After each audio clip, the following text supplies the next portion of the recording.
রাখে হরি মারে কে? তারাপীঠের হোটেলে যৌতুকগৃহের অলৌকিকভাবে রক্ষা মালদার পরিবারের 7 সদস্যের। বাড়ি ফিরলেও এখনো কাটেনি আতঙ্ক।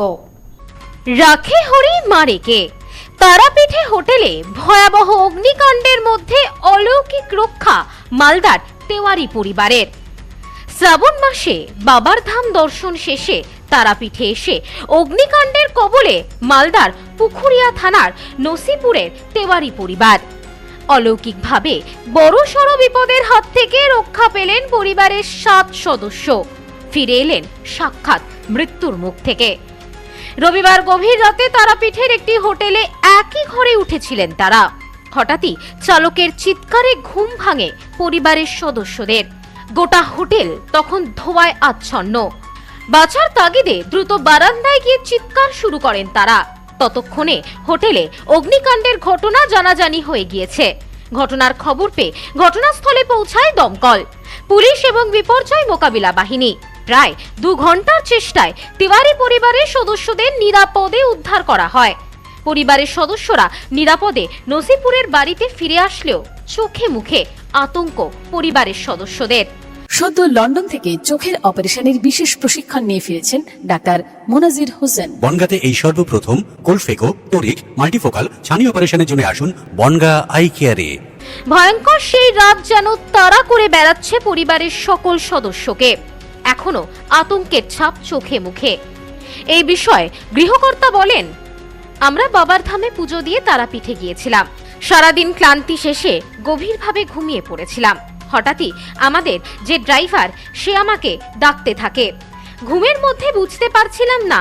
তারপর সে জানায় নিচ থেকে চিৎকার আসছে এবং চারিদিকে ধোঁয়ায় ঢেকে গিয়েছে। তারপর কোনো রকমে ঘুম থেকে উঠে দরজা খুলে বাইরে বেরোতেই দেখি চারিদিক ধোঁয়ায় আচ্ছন্ন। ভয় পেয়ে যাই। সঙ্গে সঙ্গে আমরা ব্যালকনিতে চলে যাই। ওখানে গিয়ে দাঁড়িয়ে থাকি। দমকল কর্মীরা আসে। অনেকক্ষণ পর আমাদের দেখতে পেয়ে উদ্ধার করে। বাইরে আপনার পুরো চিৎকার চেঁচামেচি হচ্ছে, ও একটু ধোঁয়া ধোঁয়া ভাব বুঝতে পেরেছে।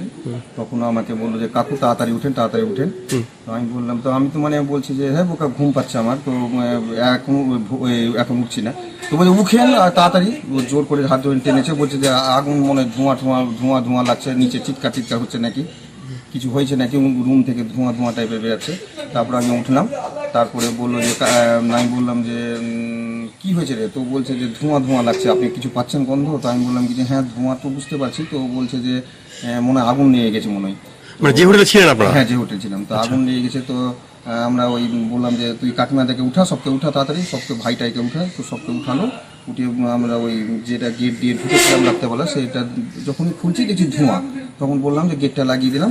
আমি তাহলে সকলে আমরা ওই পাশে একটা গেট ছিল, ওই ব্যালকনি ছিল, সবাই ওখানে দাঁড়ালাম যে ওখানে কম সময় নিঃশ্বাসটা পাওয়া যেতে পারে। আচ্ছা আচ্ছা। মানে অক্সিজেনটা যে পাবো না, তো আপনার ধোঁয়াতেই তো পুরো আমরা হয়ে যাবো। আচ্ছা। অস্বস্তি বোধ লাগছিল। ছেলেপেলেরা তো মানে চাইতো ঝাঁপ দিয়ে দিবে এরকম ব্যাপার। আমি বললাম যে থামো। আমি তারপর ওই ফায়ার ব্রিগেড তো আমাদেরকে বুঝতে পারছি না। তারপর নিচে দেখি ফায়ার ব্রিগেডের অলরেডি আগুন নিভাতে চলেই এসছে। সিঁড়িটা দিবার চেষ্টা করছে, কিন্তু সিঁড়িটা আমাদের ওই অবধি পৌঁছচ্ছে না। তো মনে হয় আমাদের নিচতলার যে ছিল তাকে থেকে সেই সিঁড়ি থেকে মনে হয় 2 জন না 5 জনকে মনে হয় নামালো। আচ্ছা। তারপরে আমাদেরকে হাত দেখাচ্ছে।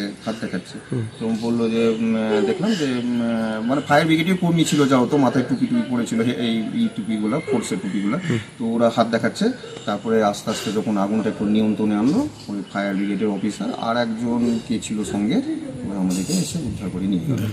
এই বিষয়ে তিনি হোটেল কর্তৃপক্ষকেই দায়ী করেছেন। এই বিষয়ে পরিবারের গৃহিণী বলেন, ভগবানের অসীম কৃপাতে আজ আমরা প্রাণ নিয়ে ঘরে ফিরতে পেরেছি। আমরা আতঙ্কিত, এখনো ভয়ে আছি। চোখ বন্ধ করে ঘুমোতে পারছি না। চোখ বন্ধ করলেই সেই দৃশ্য চোখের সামনে ভেসে উঠছে। সেই সময়টা সবার আত্মনাদ চিৎকার। আর ওই তো আমি ছিলাম ওইখানেই। আমি তো চিৎকার করে দাঁড়িয়ে সবাইকে নিয়ে, আমার 7 জনকে নিয়ে আমি যে ফিরে এসেছি, এটা ভগবানের মিরাক্কেল। আমি ঘুমিয়েছিলাম, যখন সবার চিৎকার চেঁচামেচি আমি শুনলাম, তখন আমি ভাবছি কিসের যেন চিৎকার হচ্ছে। প্রথমে আমি শুনেছি আমার ড্রাইভার চিৎকার হচ্ছে, তখন আমরা ঘুমিয়ে। তখন আমাকে বলছে কাকিমা তুমি তাড়াতাড়ি করে উঠো, কাকু তুমি তাড়াতাড়ি করে উঠো, এই হোটেলে আগুন লেগে গেছে। আমি বলছি আগুন লেগে গেছে? আমি ভাবছি হয়তো পাশেরটাই লেগেছে। তারপরে যখন আমরা ওই বেলকনির গেটটা খুলে যখন বেলকনিতে গেছি, তখন দেখছি নিচে ফায়ার ব্রিগেডের গাড়ি দাঁড়িয়ে আছে। তারপরে ওই কি বলে মানে প্রচুর বোমরা নিচে। এবার আমাদেরকে যে কেউ দেখবে সেটার মতো কেউ আমাদের দিকে আর তাকাচ্ছে না। ফায়ার ব্রিগেডের যে গাড়িটা এসে ওখানে লেগেছে, সেকেন্ড ফ্লোরে মই লাগানো আছে, কিন্তু ওই মইটা ভাবছি যদি আমাদের এই 3 নম্বর ফ্লোরে লাগিয়ে দিত তাহলে আমার ছেলেকে বাঁচিয়ে নিতাম। আমার 2 ছেলেকে তখন আমার রাখা যাচ্ছে না। আচ্ছা, তারপরে তারপরে কোনো রকমে ভগবানের মিরাক্কেল ছাড়া কিছুই বলবো না আমরা যে বেঁচেছি। Bureau report, news স্নোম্যান্স land, Malda. পশ্চিমবঙ্গের উত্তর 24 পরগনা জেলার বনগাঁ এলাকায় সুধীর কর্মকার কলেজ অব এডুকেশন এক স্বনামধন্য এবং অতি উল্লেখযোগ্য শিক্ষণ মহাবিদ্যালয়। বর্তমান এই শিক্ষক মহাবিদ্যালয়ে নতুন শিক্ষাবর্ষে বিএড অ্যাডমিশন চলছে। তাই বিএড অ্যাডমিশন নেওয়ার বিষয়ে যে সমস্ত শিক্ষার্থীরা আগ্রহী তারা অতি সত্বর কলেজের অফিসে এসে যোগাযোগ করবেন। আমাদের কলেজের ঠিকানা গোপালনগর, চরচালকি, বনগাঁ, উত্তর 24 পরগনা। পিন নম্বর 743235।